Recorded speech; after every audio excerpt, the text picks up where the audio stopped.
Судьи, да падут ваши беды на мою голову. Сегодня ровно год, как ушел от нас самый мудрый, самый сильный, самый добрый Шабан-Ларба по прозвищу Колчаруки. Это прозвище он получил после того, как его руку пробила княжеская пуля, впоследствии оказавшаяся меньшевистской. Этот князь вынужден был бежать с меньшевиками. Но Колчаруки жил среди нас. 100 лет вам жизни, всем собравшимся здесь. Помянем же нашего друга и поднимем 1, 2 или от силы 3 стакана красного вина из винограда, выращенного покойным. Не хочу утомлять вас многословием, но кое-что мне надо рассказать о некоторых моментах жизни Колчарукова. Он не любил похвалы, но сегодня я это сделаю. Его человечности, его знанию в лошадях мог позавидовать любой из нас. И кто же достоин человеческой памяти, если не Колчаруки? В борьбе он был отважным, в работе тружеником, в любви страстным, в споре хитрым. Слушай нас, Колчаруки, из своей могилы, знаменитой не только в Чегеме, но и за ее пределами. Колчаруки. По мотивам рассказа Фазиля Искандера. Автор сценария и режиссер-постановщик Вячеслав Облотья. Оператор-постановщик Виктор Карасев. Художник-постановщик Тариал Ампар. Звукооператор Галина Голубева. Режиссеры Асланбей Камке, Светлана Джапаридзе. Ассистенты режиссера Этери Лурсманашвили, Марина Ареста Облотья. Оператор Андрей Дудко. Ассистенты режиссера. Монтажер. Художник по костюмам. Гримеры. Административная группа.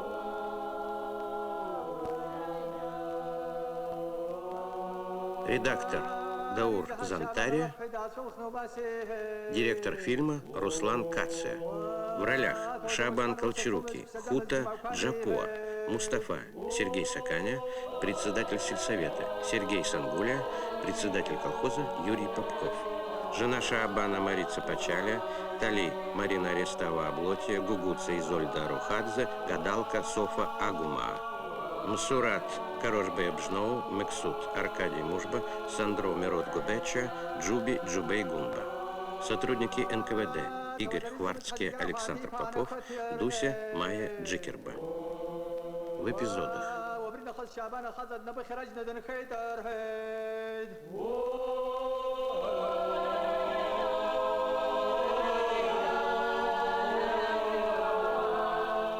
В фильме снимались участники ансамбля долгожителей «Нарта», жители сел Атхара, Нгудзирхва, Бармыш, Голдахвара.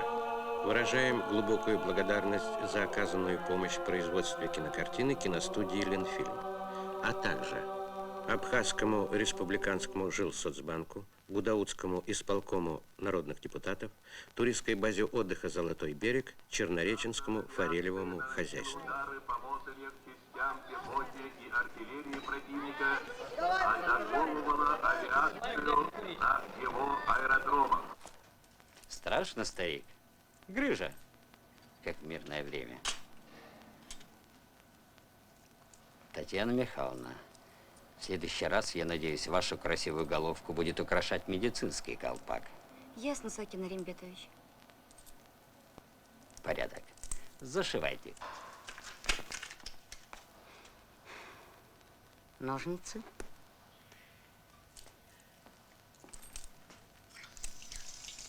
Ну, девочки, попробуйте сами. Я сейчас.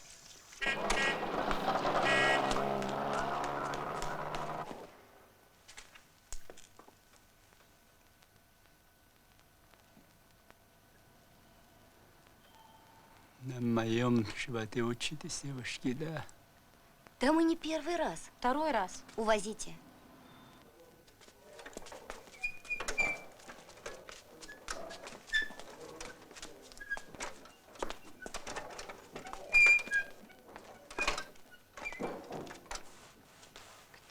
Что вы там все ищете, Танечка? Звездочка отлетела к пилотке. Да бог с ним. Достанете другую. Дайте мне весь лучше прибрать как следует.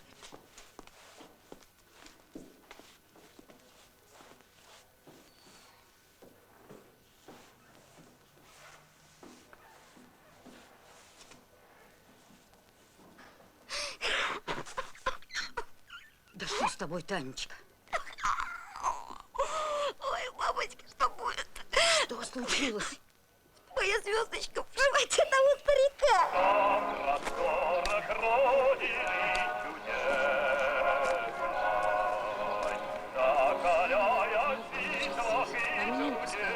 Мустафа! О, Мустафа! Мустафа, откуда ты?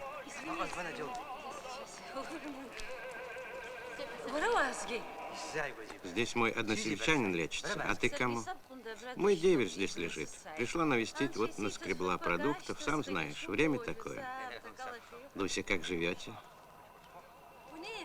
Придешь, узнаешь. Я бы зашел к вам, да неудобно с пустыми руками. У тебя дети? Ну что ты, не переживай. Ничего не надо. Словом, приходи, мы тебя ждем.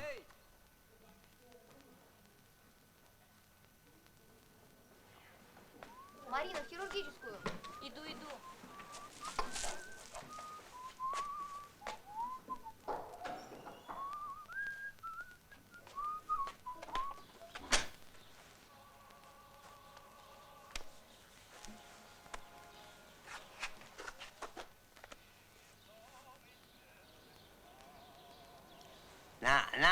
Вставай, вставай, лентяй. С распоротым животом лежишь, мумия? Теперь посмотрим, кто из нас станет лучшим лошадником. Ты бы попросил их, чтобы они заодно с грыжей отрезали твою сухую никчемную руку. Зачем она тебе? Лишний груз. Şaban. Doktor. Doktor. Şaban. ومشان باكوا. راسو مكرس وتخزر. Скажи, чем тебе можно помочь? Зайди сюда. Подними мое одеяло и поцелуй вот сюда, в лобик. И я быстро выздоровлю. Неужели и лоб твой на операции пересадили туда? А я смотрю и думаю, что это его лицо стало пухленьким, а нос стал длиннее. Зайди сюда, несчастный, поговорим. Неудобно как-то с пустыми руками заходить к тебе. У входа знакомая. Что подумает?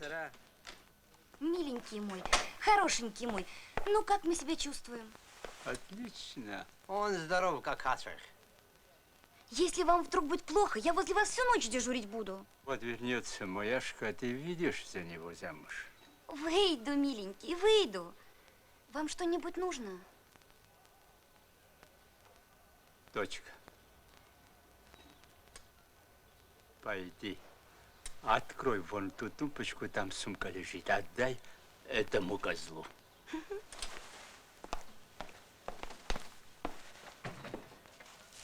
Это зачем?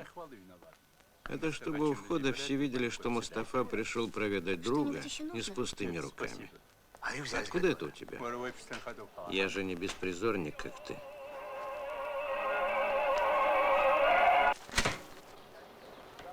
Свет кто-то выключил. Так эта зараза рубильника отрубила. Смотрите. Где? Где? А, вот тот рубильник. Давайте, ребята, сейчас я вас угощу. Нас только позови. Андрюша, здесь родственница мне целый гастроном принесла.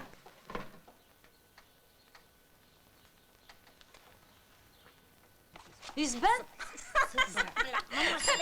Ben gılı üçte bera şaşırdı. Дети, откройте. Кто-то звонит. وابرا وشتن حيشاف جاب جدارت حسوق. حيبقى بتشوفك شغال. مش مبيشتي في صغار خزي. О, Мустафа, О, Мустафа, я тебя уже не ждала. У меня беспорядок. Хорошо живешь, Дуся. Молодец. تبزيلة سينالا يدوسيا مش تبزيلة. Абзира бага. Сейчас я тебя, Мустафа, накормлю, а потом спокойно посидим, поговорим.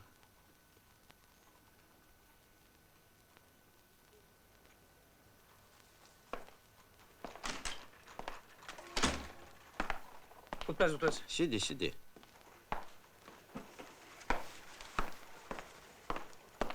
Сядь. Репшмею. Это хозяин дома, мой супруг. Хороший у нас зять. Мустафа, и сама ухохуба. Угощайся, Мустафа. Чем богат, как говорится. Сергей, а где уж Я тоже кое-что вам принес. А бриф за азгеда гемеш бабха. يبقى تاخذ مصطفى يا حلو. Зачем было так беспокоиться, Мустафа? А бриг азгед.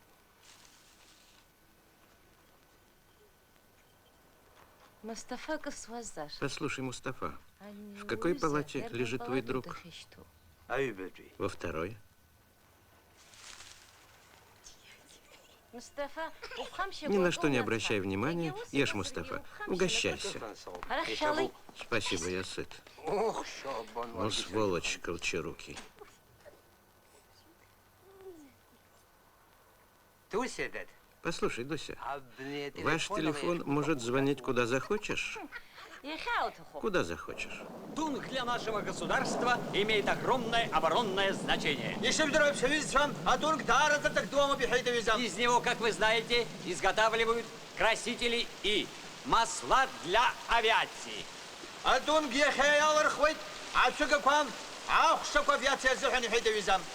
А что такое авиация? Авиация – это наша мощь. И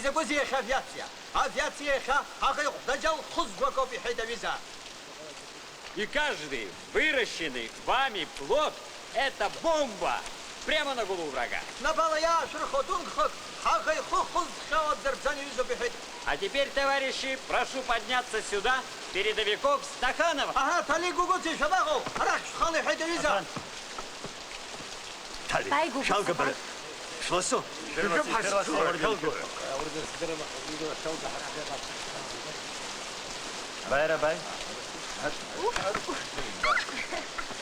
Подойдите поближе.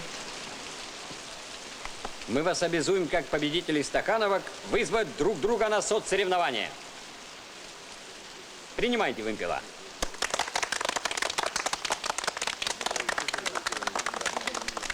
Пожмите друг другу руки. Почему на шее? Замолк. Выигравший соцсоревнования будет премирован вот этим первым чегемским патефоном, полным набором пластинок речей товарища Сталина. Ура, товарищи! Ура, товарищи! Здесь надо кричать ура. Ага, ура! Ага, урашха, урашха! Ирхаш махазе ура, урашха! А, ура!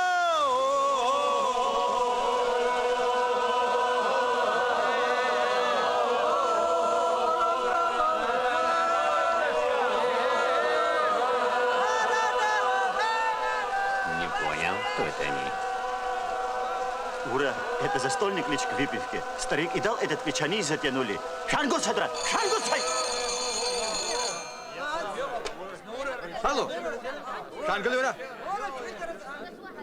Какую машину? У меня одна полуторка, и та еле ползет. Как умер? А где он сейчас? Где? А? В морге? Хорошо, понял. Гугуца, а вы видите... Крепись, Гугуца. Твой отец, наш уважаемый Шабан, скончался в больнице.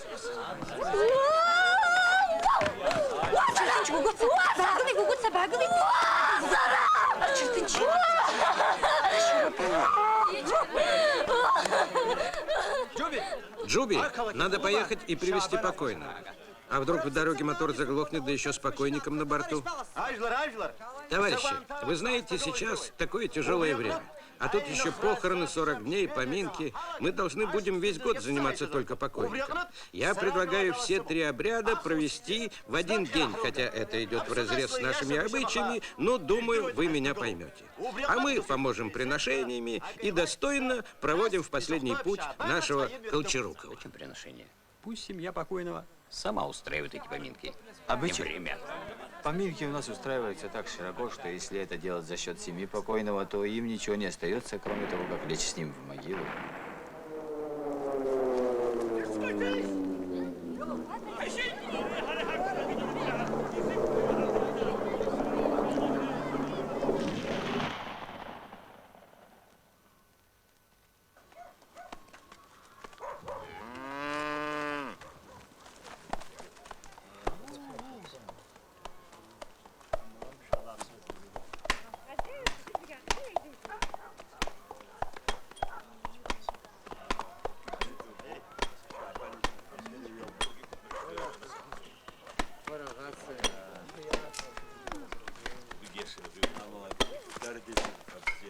Сочувствую тебе.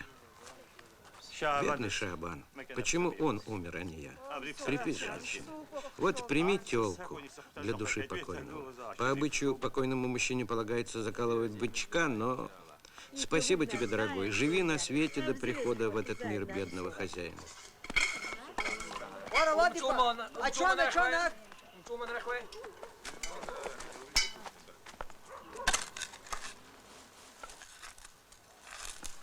Посмотрим, что вы делаете. Покойный должен лежать головой на запад. А вы чего стоите, разинув рты? Не можете подсказать? Еще один знаток выискался. Тебя не хватало. Горец умер. Он должен лежать головой к горам.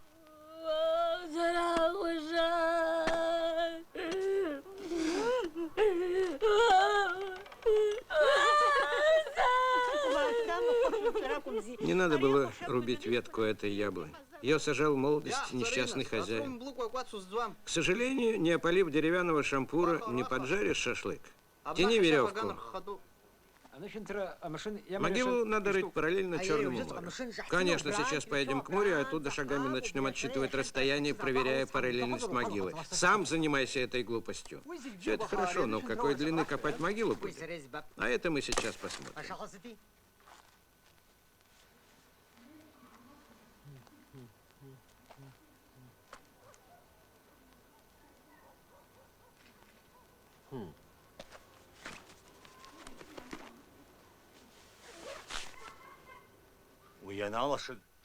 Есть люди более подходящие. Я чуть пониже Колчарукова. Теперь это не имеет значения. В крайнем случае, если ему не подойдет, мы тебя будем держать на примете. Всякое может случиться. Обиделся.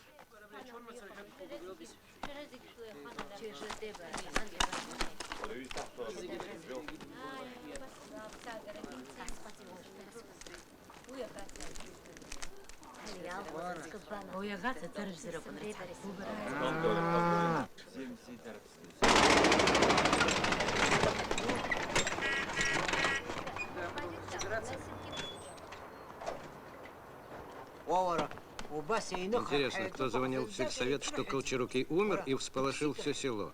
Такую панихиду разворачивает? Ты, главное, молчи. Ему нельзя расстраиваться после операции. А приехав на свои похороны, не расстроиться? Нам главное сдать его родственникам живым, а там... До свидания, девочки.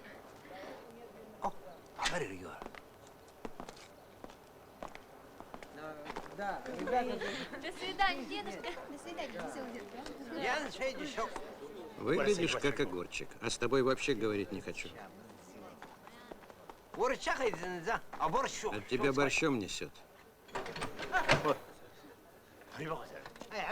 А этот начальство прислало.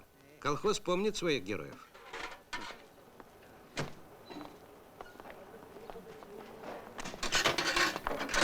Постойте! Подождите! Подождите!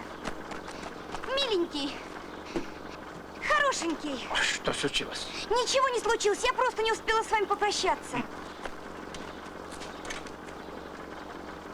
До свидания, девушка.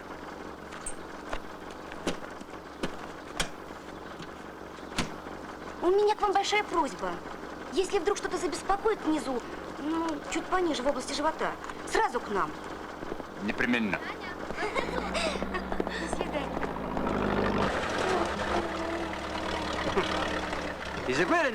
Слушай, противный сухарки, что тебя там чуть пониже живота может беспокоить?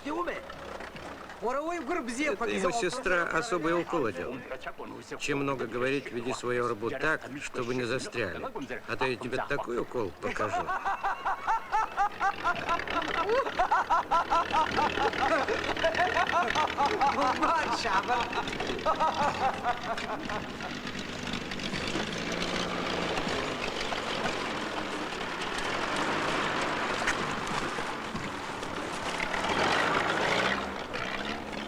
Все.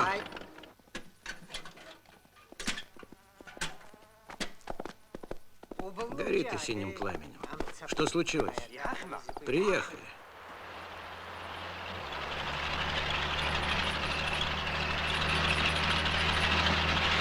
Здравствуйте, ребята. Здравствуйте, папашек. Подозрительных здесь никого не видел? Нет, не видел. Быстрее домой, комендантский час. Без тебя знаю.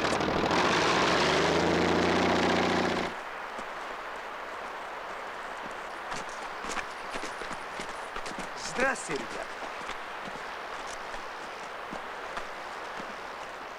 Здравствуй, не знаешь, свинья. Фу!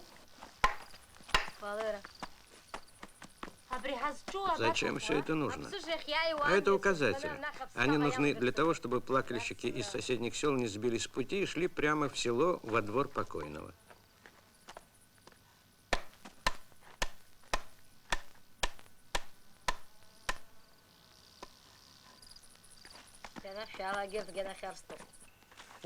Что это вы так глубоко вырыли могильную яму?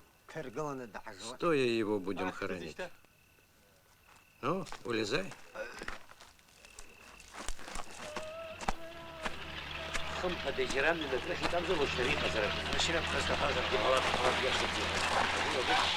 Здравствуйте. Ну что, не привезли покойника? До сих пор их не видно. Видимо, скорее всего, где-то на подъеме застряли. Если что, вы нам помогите, ладно? Хорошо. Спасибо. Хорошо. Ну что, помогут они нам? Сказали, что помогут. Посмотрим.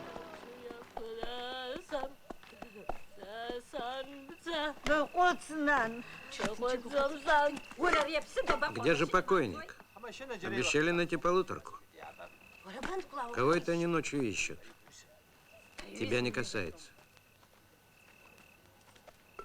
Они ищут немецких парашютистов. Все ты знаешь. А можешь отличить немца от наших? Могу. Немец не знает по-абхазски. Что это? Видно, у них здесь особые знаки. Я понял. Красная стрелка – это советский, а черная ленточка – смерть. Красная смерть. Дорога в эту сторону заминирована советскими минами. Надо стрелки переставить, чтобы ни одна собака не сунулась в нашу сторону. Предположим, ты скачешь туда, а они, вооруженные до зубов, поджидают тебя на том месте, куда повернешь лошадь. Сверну туда, потом в круговую сюда, прямо им в тыл. А там слева овраг, а справа мелколесье. Ну и что? Думаешь, пока ты подойдешь с тыла, они будут стоять и ждать? А я через овраг.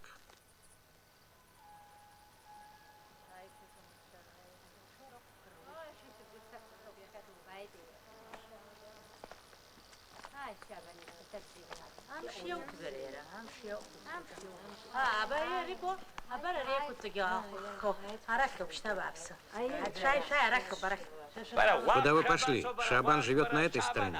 Ты ошибаешься. Стрелки с трауром показывают туда.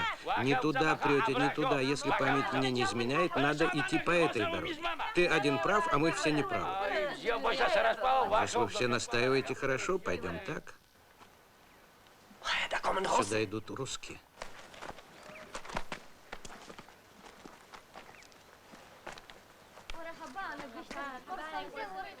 По-моему, японцы. Неужели пока мы блуждали, Япония встала на сторону русских?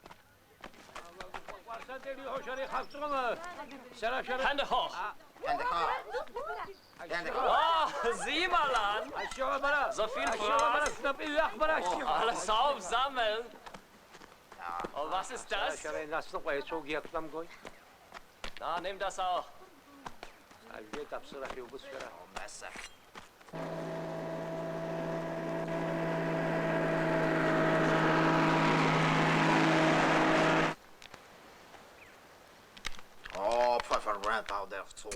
Das schmeckt aber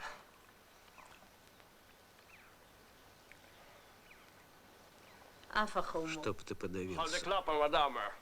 Куда повернешь лошадь? Сюда. Считай, что тебе конец.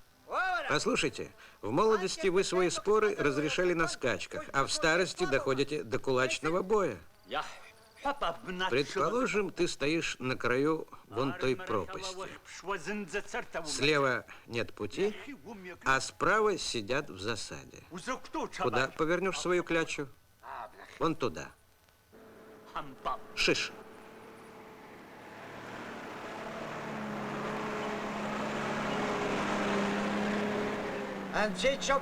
Наконец-то.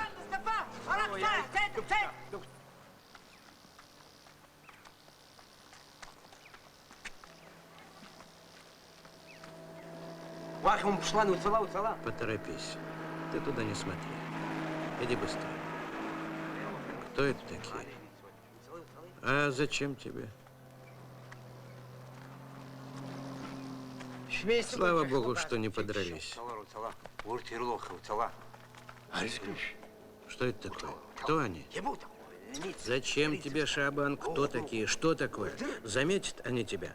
Придется подняться на этот танк и поздороваться поочередно с каждым. Варя, подожди! Давай налево сейчас! Сюда! Сюда! Давай! Стоп! Давай назад!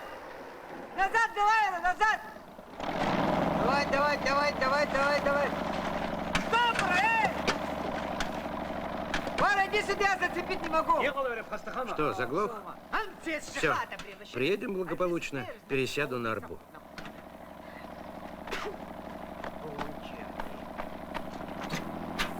Давай, индукция!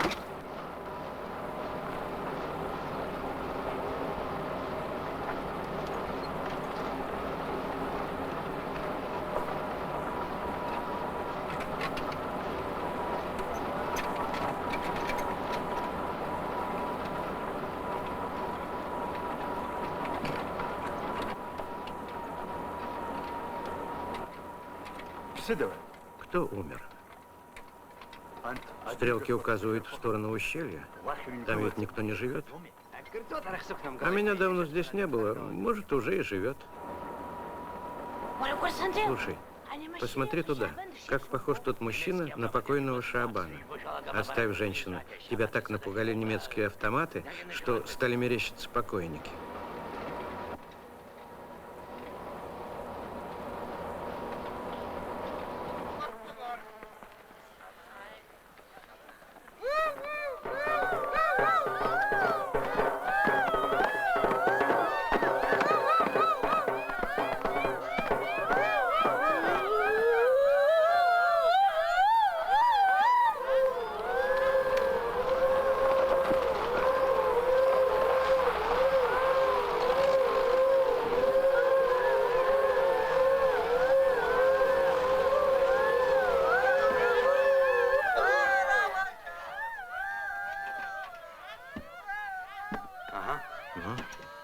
Пошли. Ноги не подчиняются. Тогда посиди, я сейчас.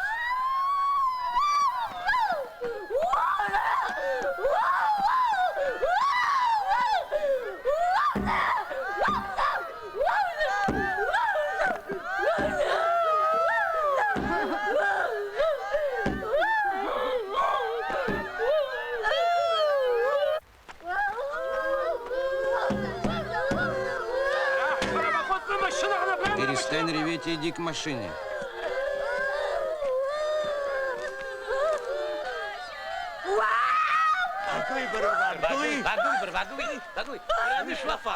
Чтоб ты умер. Ты жив?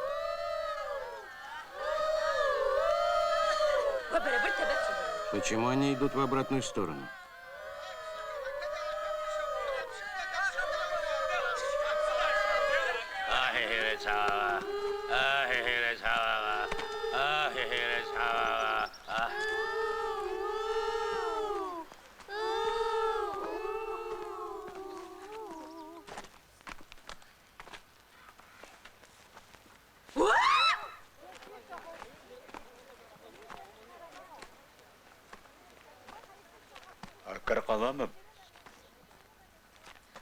Что здесь происходит? Что случилось? Говори, женщина. Нет, ничего не случилось. Тогда что значит эта траурная церемония? Что вы сделали? Неужели нельзя было, не тронув яблоню, натянуть шатер? Куда твои глаза смотрели? А ты, раззява? И все-таки что здесь происходит? Понимаешь, Шабан, позвонили из города, что ты умер.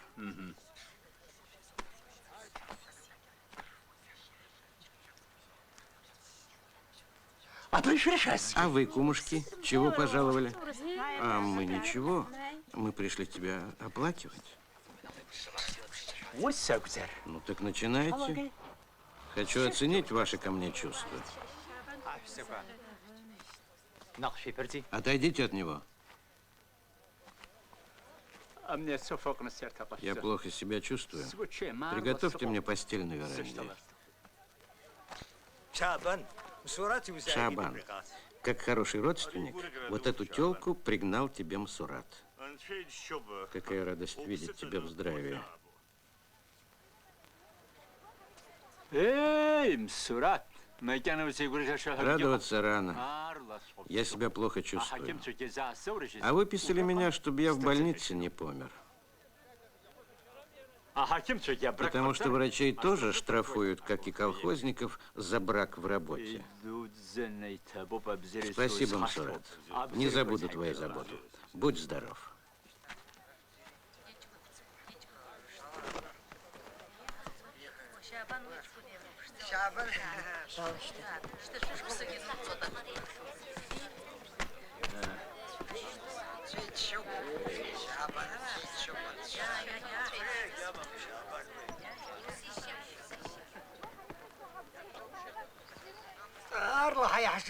Еле-еле выкопали яму, а теперь засыпать.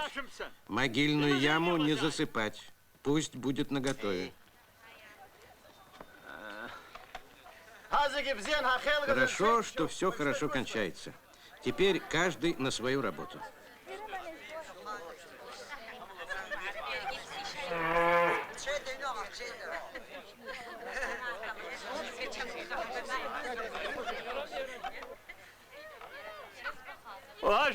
Счастливой старости тебе, Мсурат.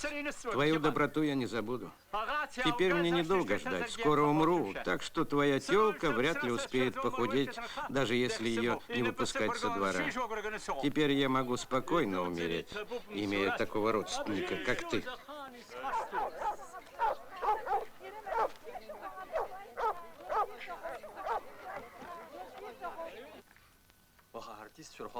Хлебом солью надо было бы встретить наших артистов, но чем угостишь такое время? В доме Колчарукова, ведь у него от собственных поминок кое-что осталось от приношений. Это ты хорошо вспомнил. Давай так, я пойду на тонговую плантацию, а ты займись этим вопросом. Позови Колчарукова и обговорите это дело.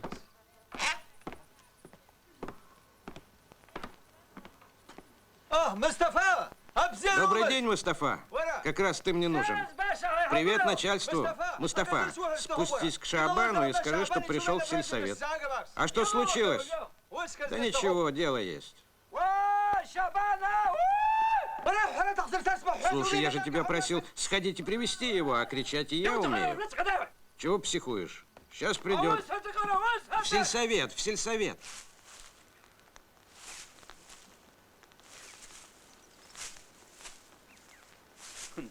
Проклятие. Так глубоко вырыли, будто боялись, что выпрыгну.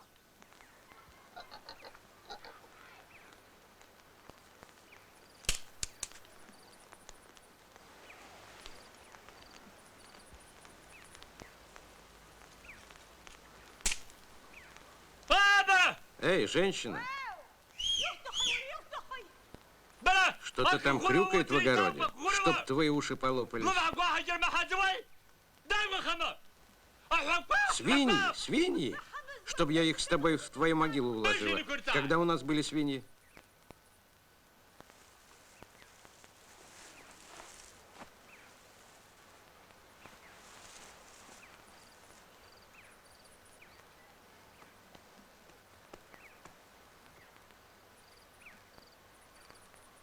Что хочешь?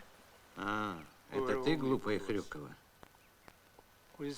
Чего стоишь надо мной, будто надгробную речь держишь? Ты что там делаешь? Высиживаю яйцо.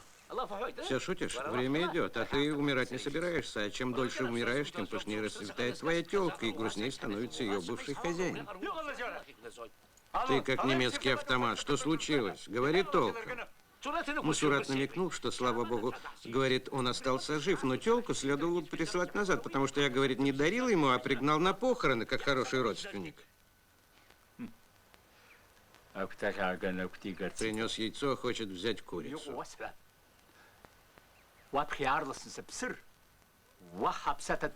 Скажи ему, что если я скоро умру, можно будет ему приходить без приношений.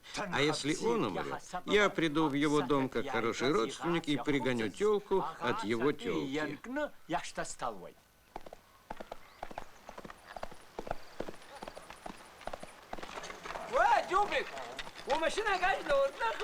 Джуби, ты что, пересел на арбу? Арба лучше. Не требует ни бензина, ни ремонта. Добро пожаловать, почтенные артисты. Сегодня вы нас смешить будете? Нет, мы драму привезли. Драма тоже хорошо. Вот наша сцена. Понравится ли вам, не знаю. Подойдет. У меня просьба к вам. Пусть помогут с разгрузкой. Раушан, помогите.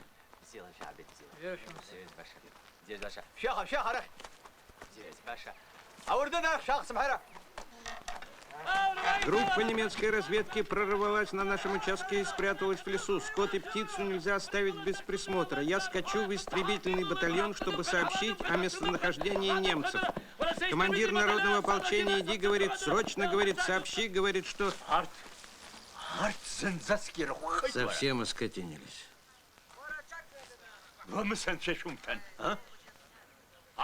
Где ваша совесть? Что, они в Абхазии родились? Ты чего на людей кричишь? Это же колхозное, чего убиваешься? Ну и что колхозное? Грех так работать. Вы что тут делаете? Ведь было сказано оставить все дела с табаком, кукурузой и всем народом броситься на тун. Вы понимаете, что означает такая политика? Хотите ослабить своими поступками нашу оборону? Если председатель заставляет абхазца бросить кукурузу и посылает его на Тунг, это политика ослабления оборонной мощи абхазских животов. Там на самом верху им лучше знать, Шабан, куда посылать абхазца. На кукурузу, на чай или на... Если бы там на самом верху знали, что им делать, не давали бы нами командовать таким, как ты. Много говоришь, Шабан.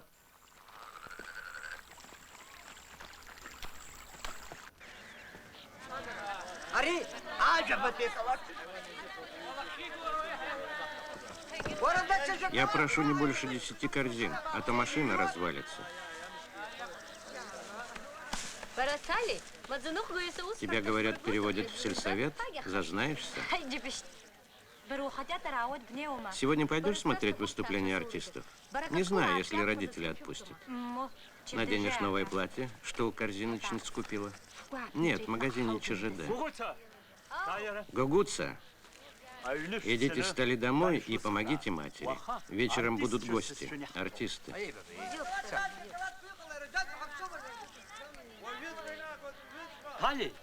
Что это за дерево, Тонг? Очень красивое дерево. Оно красивое, но у его плодов страшно ядовитый сок. Зачем же им этот ядовитый сок? Кого они собираются травить? Говорят, что этот сок им нужен для аэропланов. Ах так, аэропланы без этого взлететь не могут.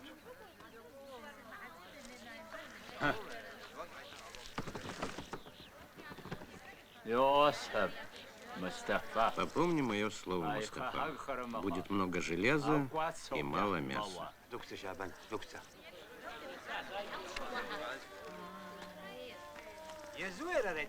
Тебе зачем этот ядовитый саженец Тунга? Посажу у своей могилы. Красиво будет.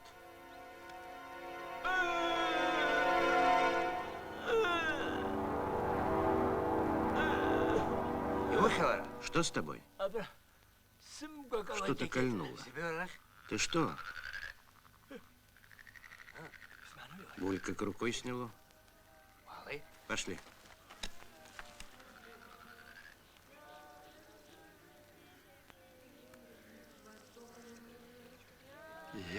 Дай-ка сюда. Что за черт? Опять кольнуло.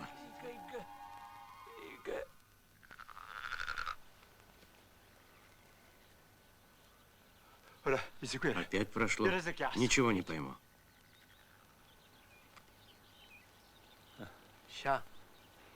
Шабан, нечистые силы тебя мучают. Надо пойти тебе к гадалке. Оставь, ради бога. Это плохо.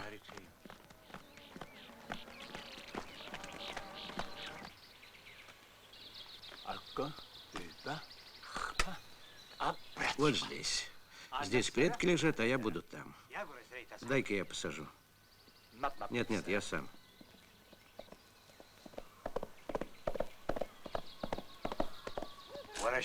Шабан, что обозначает НКВД? Научная контора всенародных дел. А зачем спросил? Просто так. Здравствуйте. Твой родственник Мусурат обиделся на твои условия. Передал уже без намеков. Не надо, говорит, мне никакой тёлки от моей тёлки, тем более после моей смерти. Я, говорит, хочу получить собственную тёлку сейчас, а если он умрет, я пригоню, как хороший родственник, бычка от моей тёлки. Этот человек заставит меня лечь в могилу из-за своей тёлки. Не знаю, куда он тебя заставит лечь, но он так и передал. Передай ему, что теперь недолго ждать. Так что не стоит мучить бедное животное. Верни ты ему эту вонючую тёлку. Ты сам вонючий.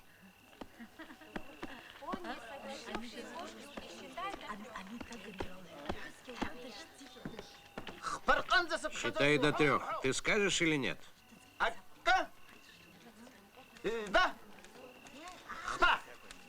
Нет.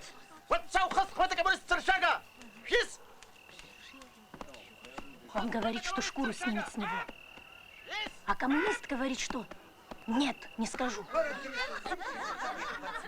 Не понимаю, чего они смеются. Извиняюсь, дорогие артисты. По поручению нашего уважаемого Шабана Ларба я пришел сообщить, чтобы после концерта вы пожаловали к нему домой на хлеб-соль. Теперь можете продолжать. Всякие причины отказа не в счет. Ты что, Максут, другого времени не нашел? Как ты не понимаешь, что во время действия пьесы нельзя мешать? Там уже все готово, мне поручили сообщить. И потом ты меня не учи, молод еще.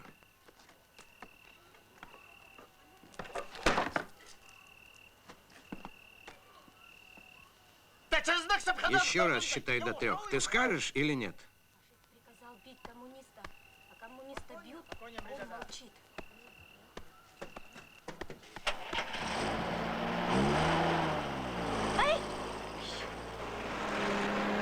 До свидания! Давай продолжай. 3 раз считай до 3. Нет. Люди, начальник гарнизона приказал, пусть жители Чегема устроят сегодня ночью комендантский час и сидят по домам, пока не поймают группу немецких разведчиков, тех, что сегодня прорвались. Они могут вас перестрелять. Расходитесь.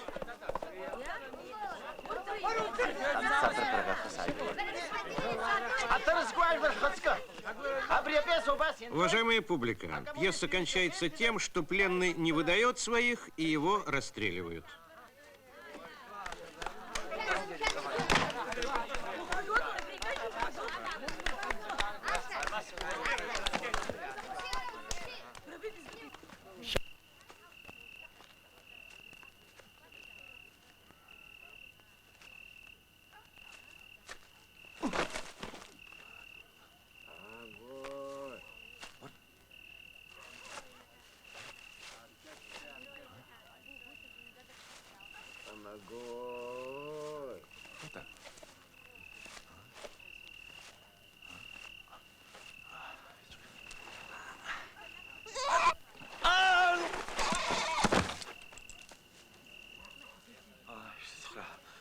Помогите.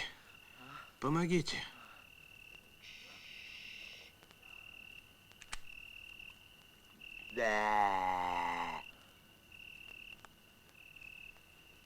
Was bist du? Ein Spion?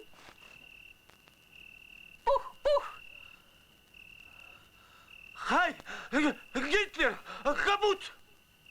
Ich zeige dir, Я сейчас покажу тебе капут. Сними эту тряпку. Вы все должны быть под таким колпаком.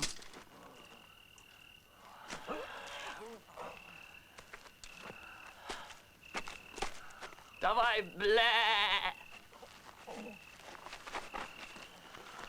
Спасибо, товарищ Сталин. Давайте выпьем за хозяина. Будь здоров, Шабан.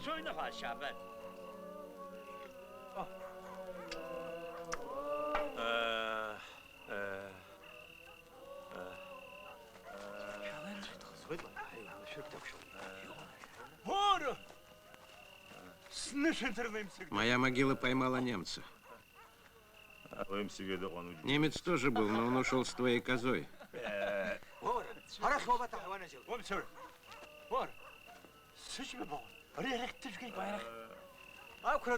Пусть живет 100 лет, но в эту могилу попадают все, кроме его хозяина.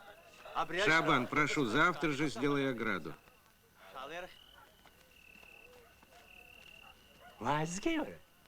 Ты что здесь делаешь?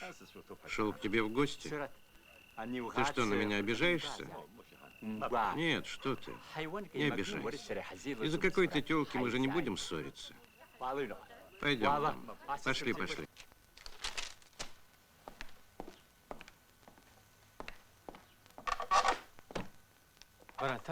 Тали, неужели не видишь? В графине вода позеленела. Это графин такой, никак не отмывается.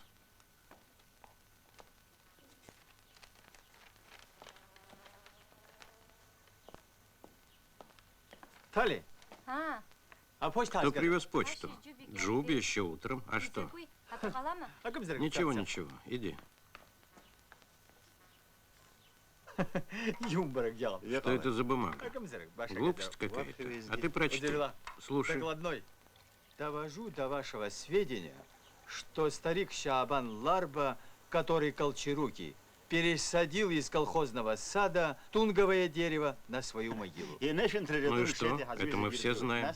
Нет, ты слушай дальше. Под этим скрывается насмешка над новой технической культурой. Он намекает, что эта оборонная культура без пользы для живых колхозников, что настоящее место этой новой культуры на кладбище. Значит, он считает саженцу, плоды которого идут на оборону, место на кладбище? Да. Это, дорогой мой, не шуточки. А ты уверен, что такое же анонимное послание не отправлено туда? Дай-ка сюда. Вот, пожалуйста, копия. Давай замнем это дело. Нет, милый мой, не имеем морального права. Всякое может случиться. Пойми, осрамимся перед людьми. Никто не упрекнет нас, если мы не обратим внимания на эту бумагу. Тали, зарегистрируй. Ведь ни за что пропадет старик. Это бесчеловечно с твоей стороны.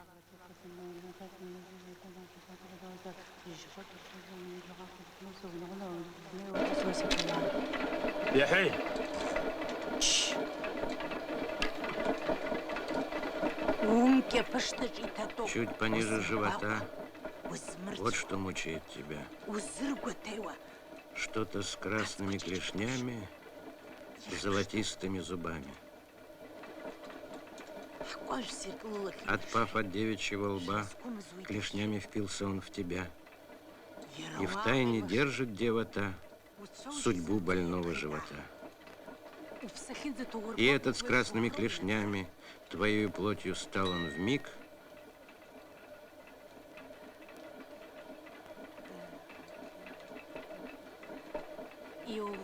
Ты с ним покоя не найдешь, а без него... Говори. А без него, Шабан, помрешь. Ведьма.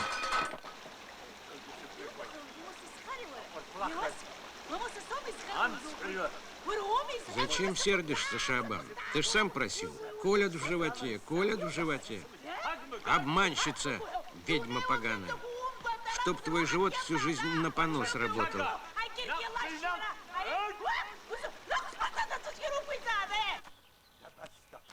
Угораздило же меня идти к ней. Так мне и надо. Эй, женщина! Мамалыга готова? Я голоден, как волк. Ты бы еще и Соловков крикнул. И Соловков бы не крикнул.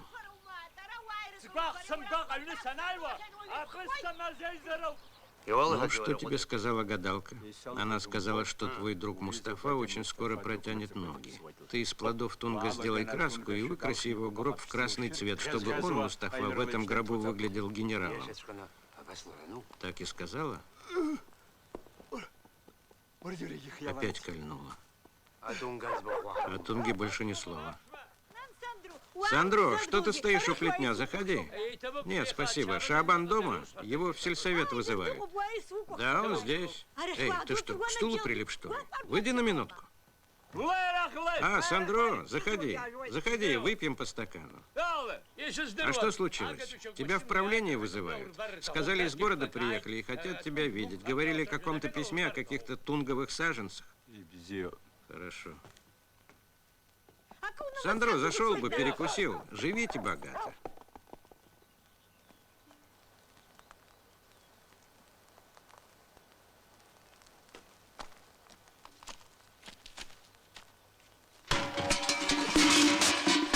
Ты можешь, в конце концов, не громыхать? Я чувствую, что твой ядовитый саженец до добра не доведет. Он не ядовитее, чем твой язык. Дай бог нам удачи.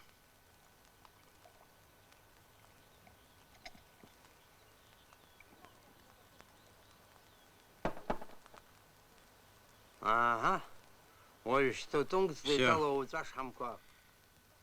Теперь лопай свои ядовитые яблоки и залезай в свою могилу. А то в Сибирь отправят. Сибири не боюсь. Боюсь, ты мою могилу займешь. В Сибири, говорят, на собаках ездят. Так что забери с собой уздечку. Может, объездишь себе какого пса, будет тебе лаять и возить. Пойду в сельсовет, узнаю, в чем дело. Буду тебя там ждать.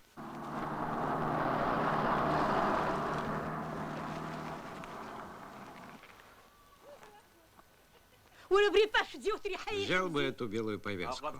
Нет, красная лучше.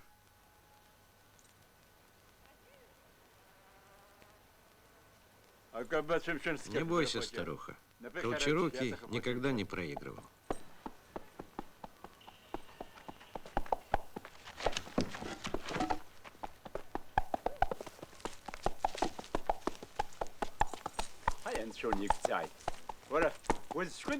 Ты чей будешь?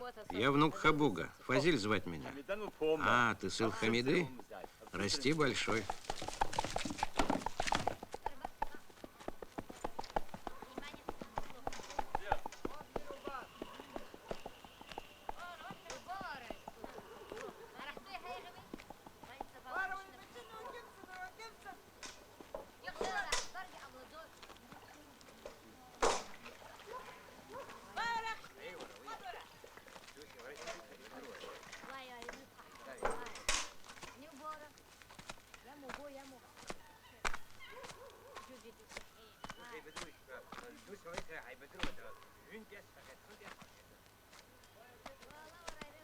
Здравствуйте. Здравствуйте.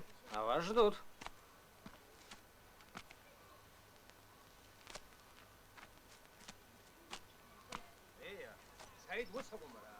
Откуда знаете, что меня ждут? А мы все знаем, папаша. Умница. Кто там меня ждет? Муж той женщины, чью корзину с едой ты дал мне через окно больницы. Даже говорить со мной не хочет. Жена артист, он чекист. Мы, абхазцы, вообще такие. Как только получаем чин, забываем всех, заботясь о мозолях на заднице, нажитых от кресел. Зачем всех под одну гребенку? Между прочим, у нас в селе самые большие мозоли у тебя. Да, Мустафа, видно, ваш зять не признает ваш род. Старик, ты мне расскажи об истинной причине пересадки тунгового дерева. А главное, кто тебя подучил это сделать? Никто не подучивал. Я сам захотел после смерти иметь тунговое дерево над своим изголовьем, потому что мне давно приглянулась эта невиданная в наших краях культура для обороны.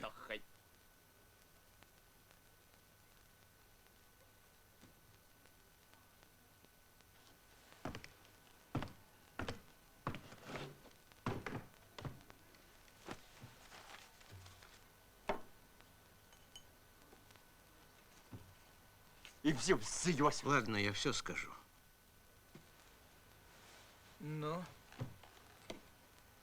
Понимаешь, я надеялся на ядовитые свойства не только плодов, но и корней тунга, которые убили бы всех могильных червей, и я лежал бы в чистоте и спокойствии. А то на этом свете у меня не было спокойствия от блох. Постой, постой. Что ты подразумеваешь под блохами? Что? Что, не понял? От моего долгого сидения собаки заводят. Пойду, что-нибудь придумаю.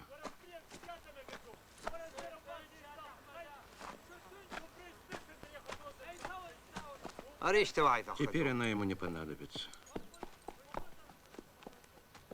Тали, потом мне тоже принеси попить.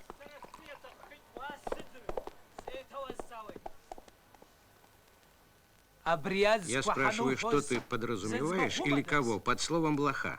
Под блохами я подразумеваю именно собачьих блох, которых прошу не путать с куриными вшами. Они меня не беспокоят, так же, как и буйволиные клещи. А если беспокоит, так это лошадиные мухи. И если я в жиру подброшу под хвост лошади пару пригоршней суперфосфата, я спрашиваю тебя, колхозу от этого убудет?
Потому мы и собрались, чтобы перебрать всех родственников этого чекиста.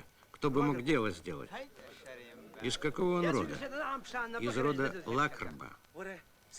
В нашем селе с такой фамилией никого нет. А вот в селе Мерхиул старушка Лакрба Надуша. Может, она родственница товарища чекиста? Ну, кто с ней поговорит? Послушайте, ведь наш Мексут, по-моему, с ней в родстве. А где Мексут? Вот он, спит в уголке. Я здесь. Мексут, мы что, на ночлег сюда собрались? Нехорошо. Мы ломаем голову, как выручить человека из беды, а ты спишь. Твоя помощь требуется. Мексут всегда к вашим услугам.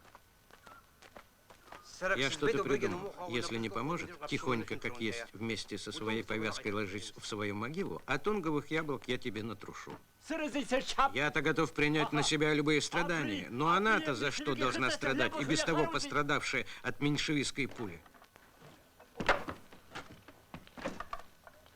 Здравствуйте. Здравствуйте. Ты что, Саид, не узнаешь меня? Ты же наш сукин сын. Смотри, как вымахал. Как ты меня мог не узнать? Да ты садись, садись. А я по-стариковски здесь пристроюсь. Значит, ты меня не признал. Могу знать. Ослинная твоя голова. Что значит не могу знать? Свою знатную тетку Надушу из Мирхеула тоже забыл? Вас, молодежь, надо бить, своих близких не знаете. Я помню, как Надуша приводила в Мирхеул. Ты вот такой был, нет, такой маленький. Вспомни, как ты, сидя у меня на коленях, объелся персиками и в штаны накакал. Короче, у меня к тебе дело, и ты должен его выполнить. Ни бабки не знаю, ни детки, и тебя знать не хочу. Дерьмо, ты, Надуша, твоя тетка, я твой дядя, и точка. Не узнавать близких нехорошо. Раш, беги к реке, поймай нашу лошадь и приведи ее домой. Петров! Потерпи до вечера. Ищите выход скорее, а то рука у меня высохла от этой повязки. Ну, как у вас там? Пока не знаю, Максут взялся за дело.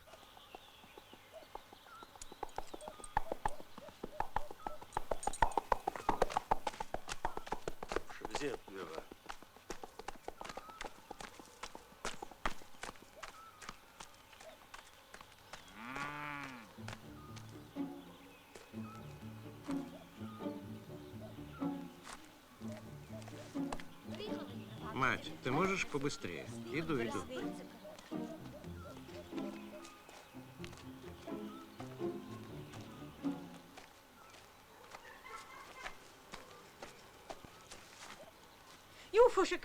Мы тебе покушать принесли. Какое там кушать? Как ты думаешь, я смогу вообще что-нибудь есть, пока не найду того мерзавца, который оскорбил меня? Узнаю, пристрелю, как собаку. Я дойду до Сталина. Не поможет, пойду к Берия. Идите домой. И знайте, что за мной кровь. Выпутаться бы мне из этой истории.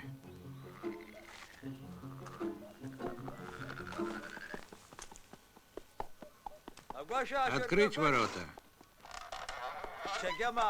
Привез вам надежду Чегема. 100 лет тебе жизни, Надуша. Не надрывайся, она плохо слышит.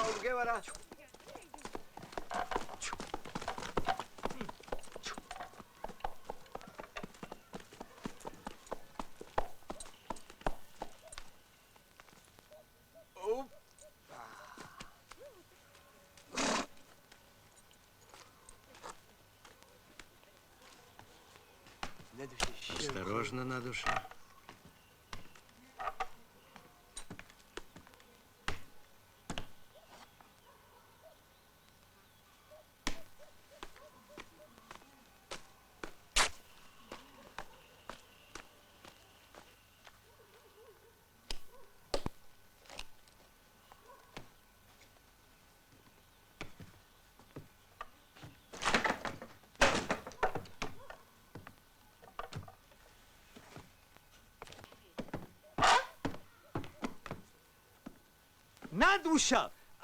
Вот, Надуша, твой племянник Саид.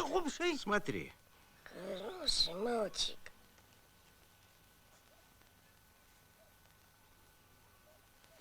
Куда ты смотришь? Сюда надо смотреть. Портрет вождя ее отвлекает. Встань сюда. Вот, Надуша, Саид, племянник твой. Надо с ним поговорить. Это тоже хороший мальчик. Доставай ее метрику.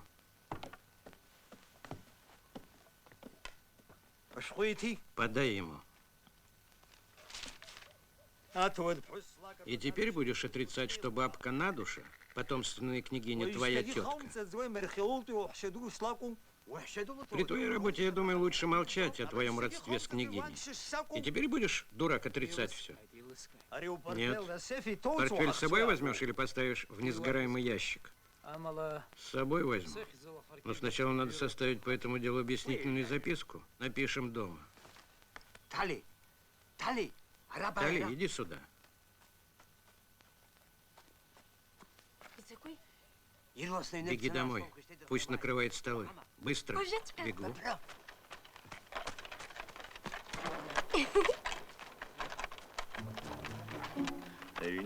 Пишите дома.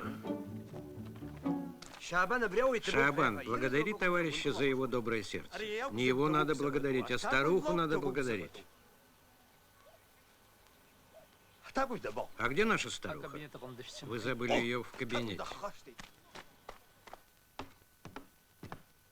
Надуша, проснись, мы уходим. Ну что случилось? Не хочет оставлять председательское кресло.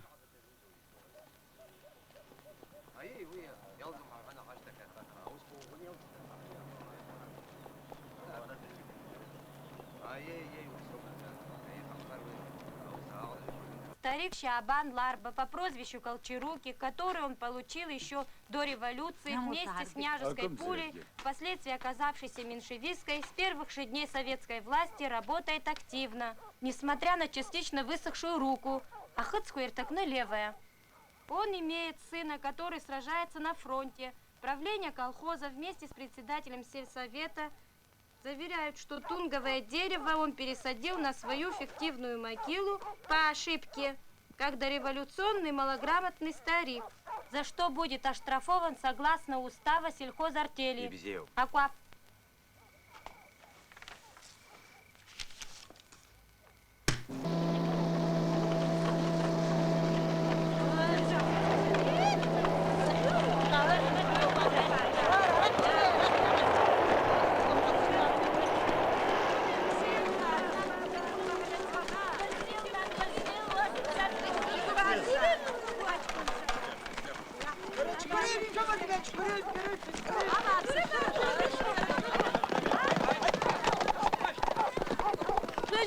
Несчастная, где сейчас находится мой сын Алхас?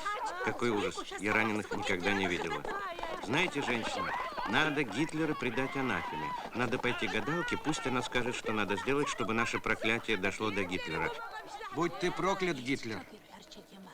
В один мы голос просим, Боже, скажи ты нам, как поступить, чтобы проклятие чегемцев могло бы Гитлера убить.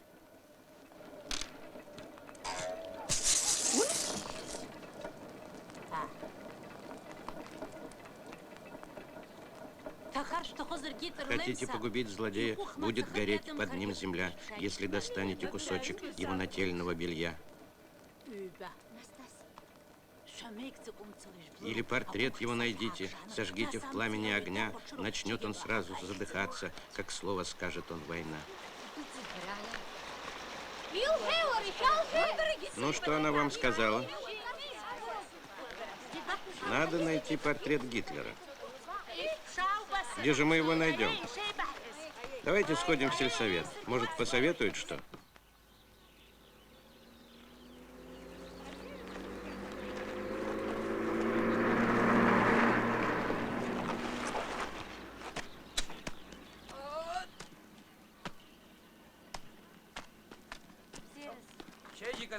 До свидания. Спасибо за хлеб-соль, но в другой раз прошу государству палки в колеса не вставлять.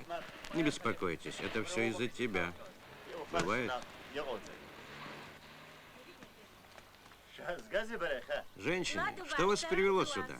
Дело есть. Здравствуйте. Помоги нам, Лад. Мы, женщины, тоже хотим внести свою лепту в победу над врагом. Это хорошо. Разрешаю вам, засучив рукава, работать и день, и ночь. Нет, мы, понимаешь, хотим внести свою лепту с помощью Всевышнего. Оставь в покое Всевышнего. Одним словом, нам нужен портрет Гитлера. Знаете что, женщина? Вон, видите ворота? Быстренькими шажками марш отсюда, не морочьте мне голову. Ты перестал бояться Бога, Лад. Успокойтесь, женщина. Бог нам подсказал, как предать Гитлера анафеме. Портрет нам нужен. Вы что, совсем спятили? Нашли время для обрядов. Работа. Вот ваш обряд. Кто-нибудь узнает всех нас одним эшелоном. Об этом никто не узнает. Мы ночью у реки всем селом проведем обряд проклятия. Чего тебе? Женщина, вот что я вам скажу. Идите к Колчарукому и посоветуйтесь. Он знает толк в этих делах. Ялы. Чего тебе?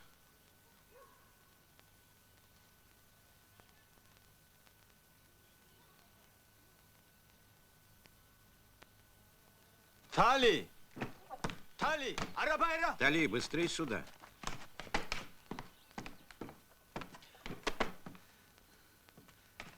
Ехали? Что случилось? Как что случилось? Ты не заперла двери сельсовета. Смотри, что это такое?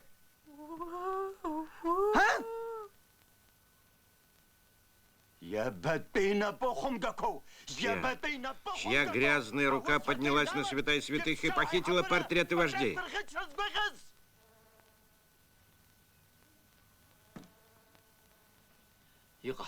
Что будем делать? Надо на время запереть сельсовет и держать все это в тайне. Знаем только мы трое. 4. Почему? А ты считаешь еще того, кто это сделал? Происходит что-то странное. Портрет? Анонимка? Кто-то хочет нам насолить. Как бы закрыть эти места другими портретами? Где достанешь? А у нас в кладовке валяются какие-то. Может, их повесим? Давай-ка их сюда.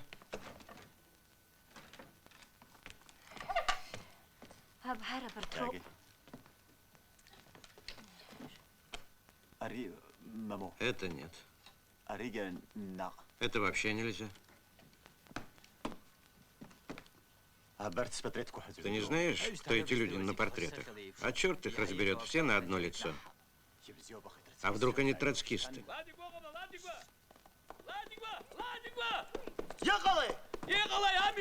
Катастрофа. 20 тунговых деревьев вырублены под корень. Они валяются на земле без единого плода, кто-то украл урожай. Да, этого нам только не хватало. Это же 200 килограммов тунговых плодов. Тали, эти портреты поручаю тебе, займись.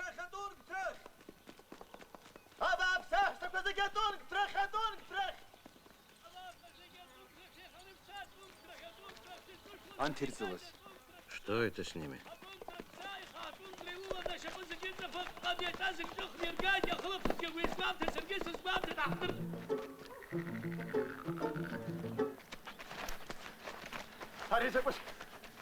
Какое горе. Какое несчастье. Пропали. Враги народа хотят нанести нам удар тупым кинжалом прямо в сердце. Смотрите, что они сделали. Максут, пока не соберем урожай, прошу покараулить тунговую плантацию. А кто скот будет караулить?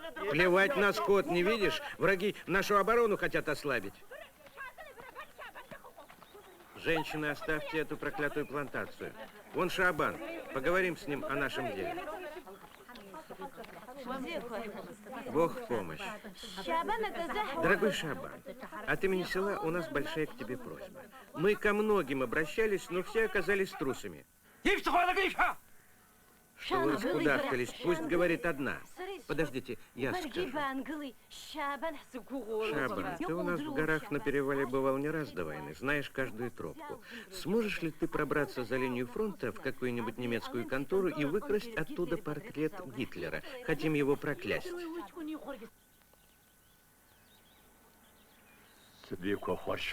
Кости мои уже не те, но мне хотелось бы в последний раз в своей жизни совершить подвиг. Хорошо, снарядите меня едой. Ты что, хочешь отдать концы? Ты же не вынесешь. Ради такого дела и жизни не жалко. Это я сделаю, раз меня просит село и ради сына. Раз так, то я тоже иду с тобой. Кто из нас слабее, пусть собачатину ест. Говорили фронт, фронт, а выстрелов не слышно. А может, у них перерыв? Сейчас ведь полдень. Я больше не вынесу. Сам напросился. Теперь накормлю тебя собачатиной. Вот я и ем.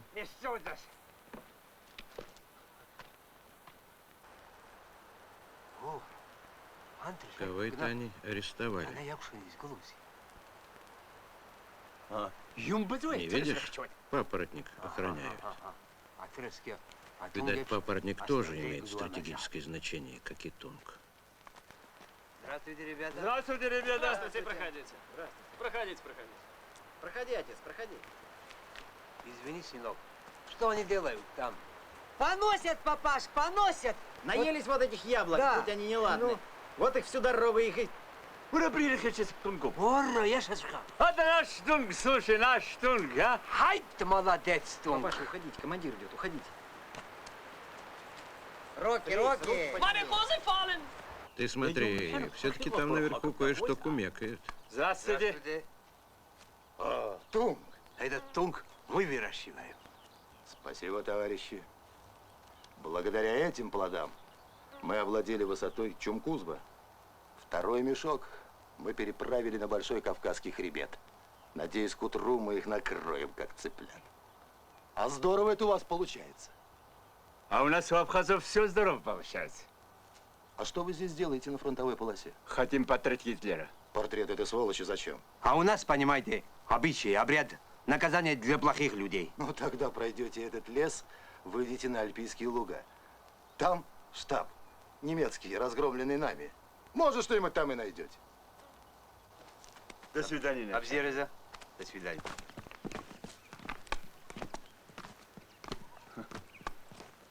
Ничего не понимаю. А что? По-моему, весь Кавказ отравлен.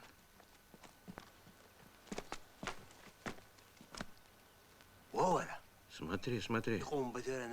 Что я вижу?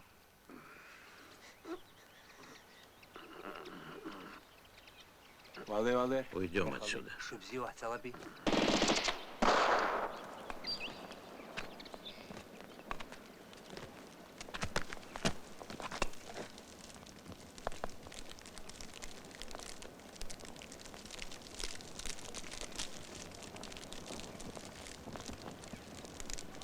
Ребята, можно пройти? Можно, только осторожно. Проходи, отец. Пошел. Хайль Гитлер! Давай, давай, проходи. Товарищ командир, скоро придем?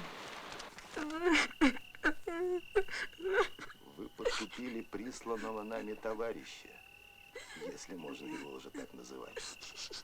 Тем самым потеряли бдительность в разоблачении врага колхозного движения Шабана Ларба и сочувствующего ему вашего председателя колхоза. Из-за вашей небдительности враги похитили портреты вождей. А где они? Не знаю.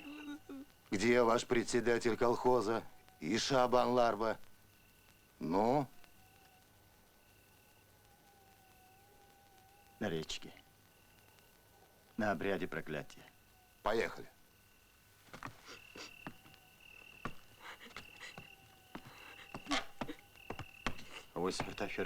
Закрой сельсовет. Уберите эти портреты.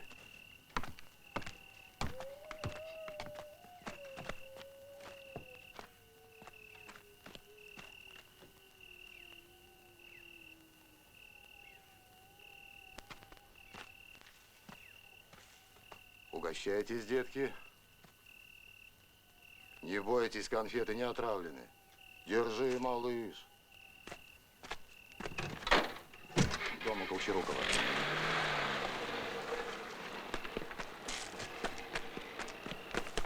Гугуца!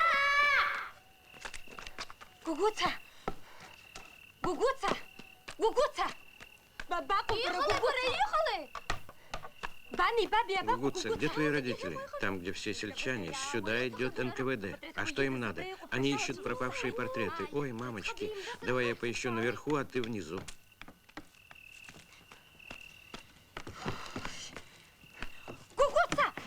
Один я нашла в корыте.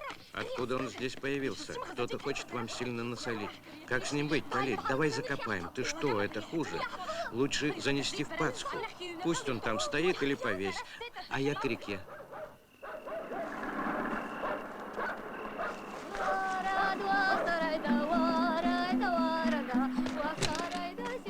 Посмотри там. Здесь уже его нет.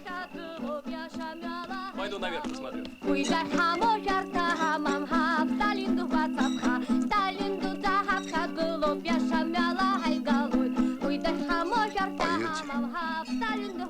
Пойте, пойте. Поем. Талинду да хабхагулу, пяша мяла хайгалу, уйда хамон шахта хамам. Злодея Гитлера сгубить, мы просим, Господи, Тебя, проклятием его казнить, и пусть горит под ним земля. Как только прикоснется, Боже, лица убийцы наш огонь, портрет охватит дым проклятия, пусть сразу задохнется он.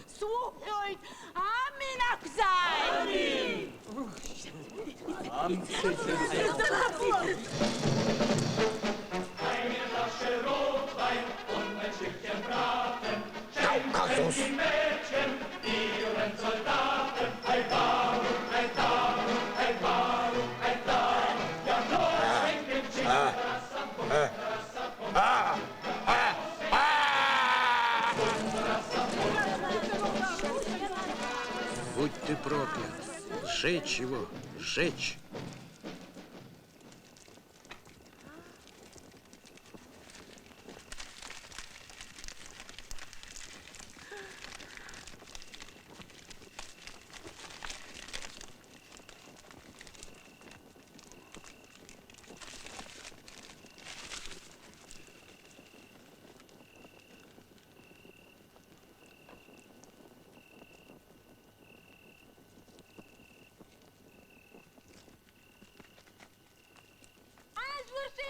Люди, расходитесь. Сейчас сюда НКВД придет. А вам обоим надо скрыться. Я не собираюсь скрываться. Теперь не успеем. Люди, давайте песню и танцы. Превращаем обряд в политический праздник.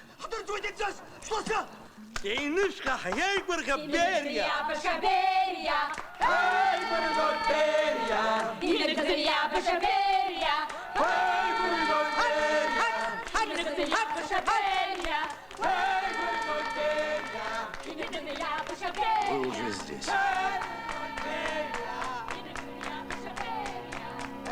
Что здесь происходит? Небольшой национально-политический праздник. Вы арестованы. И вы тоже.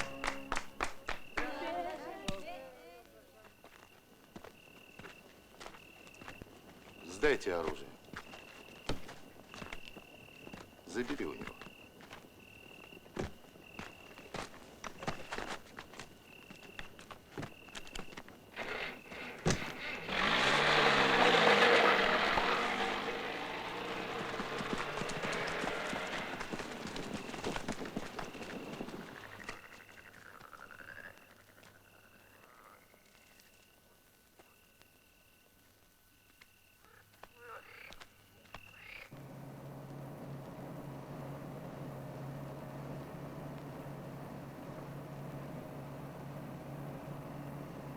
Остановите машину, я хочу попрощаться с домом.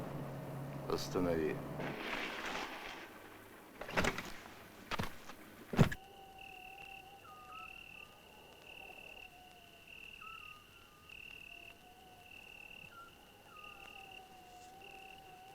Давай.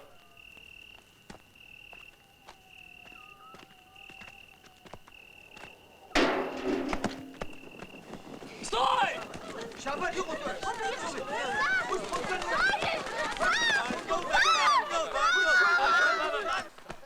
Не надо, Шабан. Ты что, маленький? Пустите меня, я устал. Хочу спокойно умереть.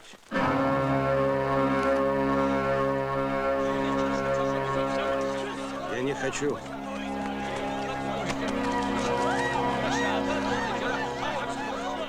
Мне больно. Хочу умереть. Умереть.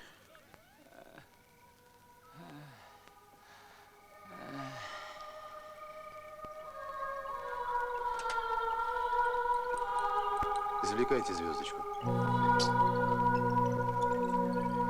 Наша с вами оплошность.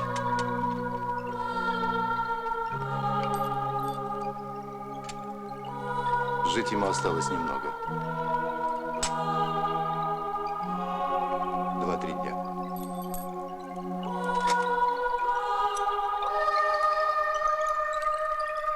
Зашивайте.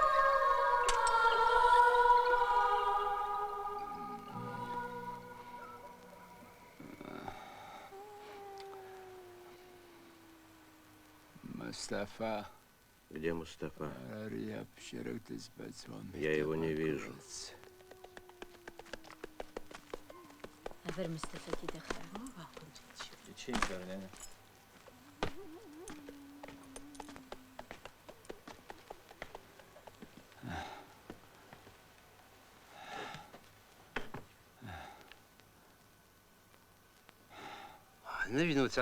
Так ты на самом деле покидаешь нас? Да. Теперь мне тамошних лошадей купать в тамошних реках. Все там будем. Да, не думал я, что ты первым будешь. Ты, бывало, и на скачках не думал, что я буду первым. Я должен тебе кое-что сказать, Шабан. Если должен, скажи. Не взыщи, но тогда я позвонил в колхоз, что ты умер. Раз тебя вылечили, решил пошутить. Да и машину бы никто не прислал без этого.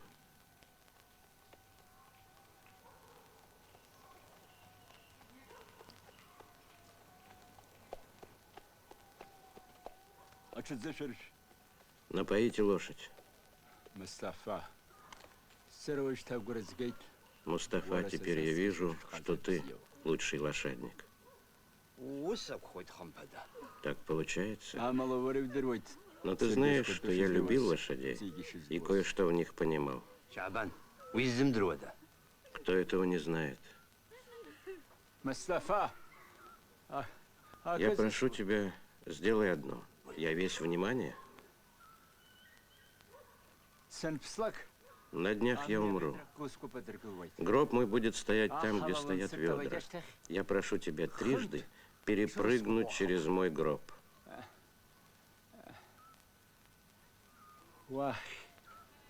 Перед тем, как закроет крышку, я хочу услышать над собой лошадиный дух.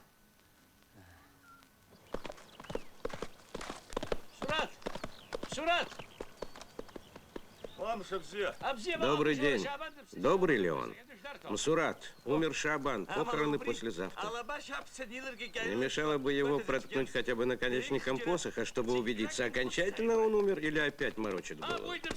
Прокалывать не надо, через него будет прыгать Мустафа, так покойник захотел, когда был жив. Тогда действительно умер. Потому что живой Колчарукий не дал бы через себя прыгать.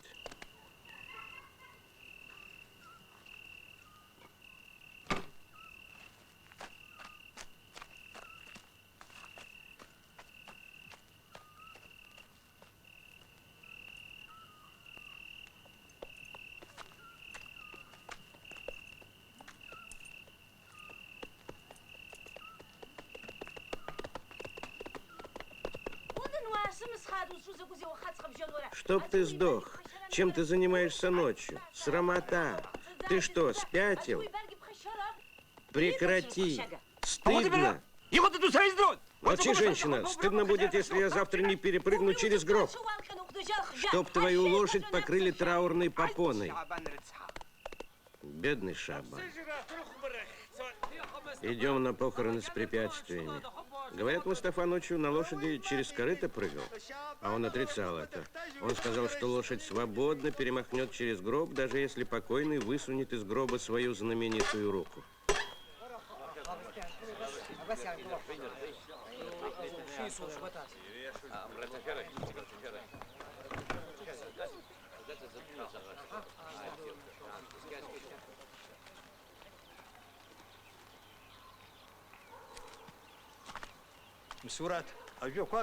Мусурат, скажи несколько слов. Дорогой Шабан. Шабан,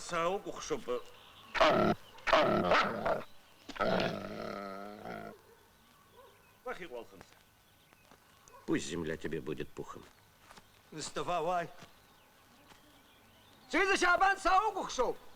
Прощай, дорогой мой друг. Мы все со временем будем там. Жди нас. Пусть земля тебе будет пухом. Прощай. А теперь, уважаемые, как мы уже обговорили со старцами, с вашего разрешения, я выполню последнюю просьбу покойного. Как вы думаете, уважаемые, нет ли греха в прыгании на лошади через гроб? Дорогой Мустафа, в этом нет греха, потому что лошадь мясо не ест. Исполним последнюю волю покойного, ведь ты лучший лошадник. Он сам это признал. Теперь разойдитесь, люди, сделаем коридор.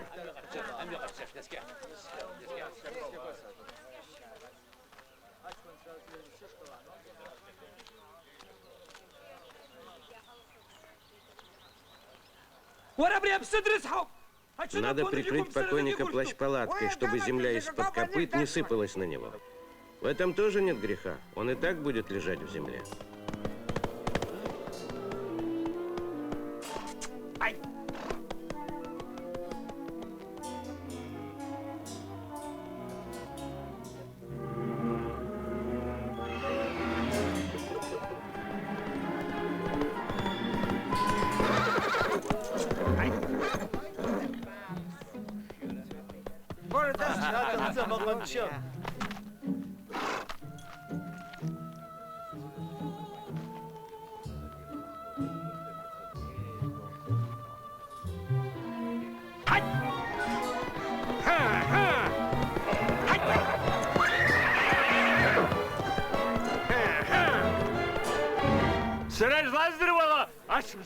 Сдается мне, что лошадь через покойника не прыгает, подобно тому, как собака не укусит хозяина.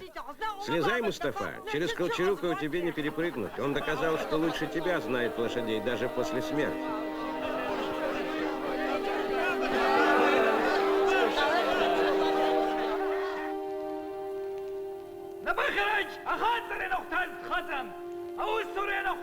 Отнял я у вас время, люди, но иначе не мог. Пусть земля ему будет пухом. Да будут здоровы, кто остался на этом свете. Год тому назад ты ославил меня на все село. Я не смог преодолеть твой гроб. Позволю себе сегодня перемахнуть через твою могилу. Извини, но я хочу тебе доказать, что сегодня я лучший лошадник.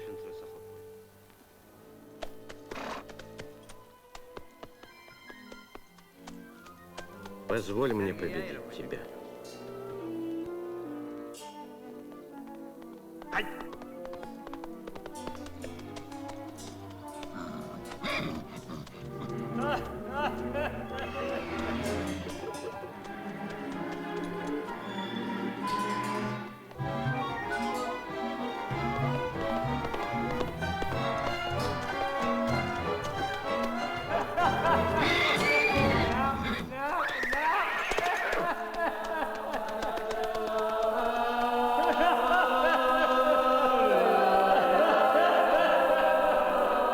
Конец фильма.